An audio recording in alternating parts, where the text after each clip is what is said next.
What's up, everybody? Welcome back to another Pitching Ninjas Top 5 Filthiest Pitches of the Day. We're going to kick it off with the honorable mentions. First, I have Charlie Morton for this 3,411 RPM curveball. Next, Mason Miller for this 102-mile-an-hour heater and sword, as well as his slider. Next, Parker Messick for these change-ups, picking up a sword and basically all his stuff. He had 6 Ks and 7 scoreless innings. I love watching this dude pitch. And lastly, cue the trumpets. Edwin Diaz for picking up 4 Ks in 1 2/3 innings. Great job. Diaz is a freaking stud. My top 5 filthiest pitches of the day yesterday at number 5. Welcome back to Kyle Bradish. He had these wicked curveballs, wicked sliders, nasty 2-seamers. He had 10 Ks in 6 innings, giving up 2 runs. And I'm also going to give him a tie with Lucas Giolito, who in the same game had 8 Ks and 8 scoreless innings, making Will really happy. I'm surprised he's only tied for number 5, Ninja. Unreal performance yesterday. Best of his Sox career. Absolutely. It's just, it comes down to the filthiest pitch versus the best performance. He was great yesterday. At number 4, Mitch Keller for this ridiculous sweeper that broke nearly 2 feet. This is 23 inches of horizontal break. But that wasn't even the story of this pitch because Henry Davis made this unreal play, completing the strikeout. Look at this. I don't know how catchers do this. This is insane. At number 3, Jacob Misiorowski for all his stuff yesterday. Heaters, curveballs, changeups. He had 10 Ks in 5 innings. He did give up 3 runs, but all of them were on a home run. Who cares? He also had this great K skip or K prance, copying Abner Uribe. I feel like he owes Uribe a little bit. Maybe copyright infringement here. I want to see Trevor McGill dance off the field like this, the big lug. At number 2, Clayton Kershaw for turning back the clock. He had this nasty splitter, which is a new pitch for him, as well as these Cooperstown curveballs. He had 6 Ks in 5 innings, giving up 1 run on 2 hits. Yes, I'm a softie for Clayton Kershaw. In August, he was 5-0, going 28.2 innings with a 1.88 ERA and a 0.87 whip and a 216 batting average against. He may pitch for another 10 years. Of course, his fastball would be topping out at about 70 by then, because I think he was throwing 88-mile-an-hour fastballs this game and still getting people out. And at number 1, in the same game, we have Blake Treinen for this absolute video game sweeper. Look at this thing. This is prime Blake Treinen. All I can say is game over.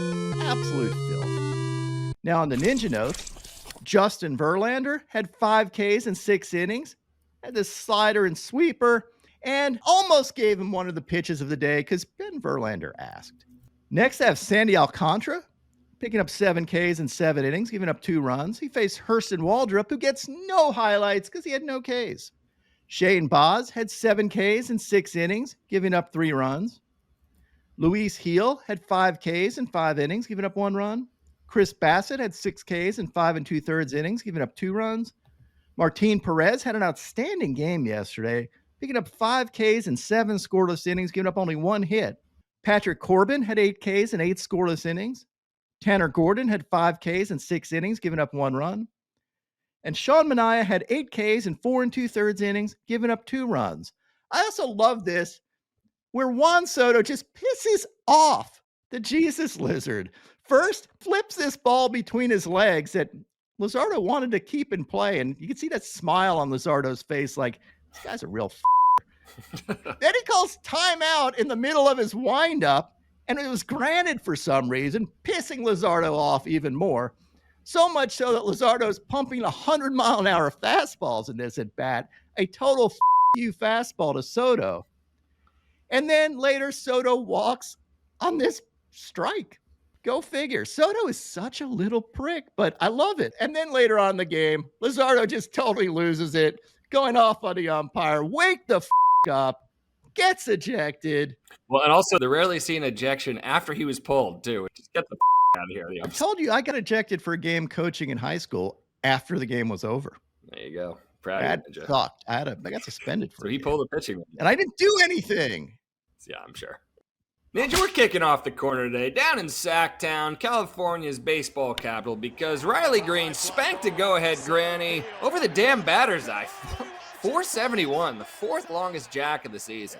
The A's did end up winning this game, though, in extras on a walk-off. But the co-dongs of the day come from Toronto in the maple syrup massacre, because a couple American patriots with bad intentions went into Canada and ripped the hearts out of 40,000 Canucks.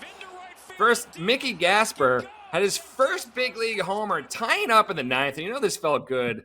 He came up last season, was hitless, got sent back down, and then he comes up and does this. It's absolutely huge. And later in the inning, Matt Wallner came up to finish the job, ripping the hearts out of all the sad Canucks. And yeah, that's it, Ninja. Co-dongs of the day. Boom. And now, my pitching ninja moment of Zen. This is the largest jump in baseball history. He should have just kept going to third base on this. My picks of the day today. First, I'm going to start out with a same-game parlay of Shohei Ohtani for 6 Ks or more and Nick Lodolo for 4 Ks or more. And then I'm going to top it off with Nolan McLean for 5 Ks or more. And I'm going to add in my profit boost to boost my profits by 20%. What would your picks of the day be?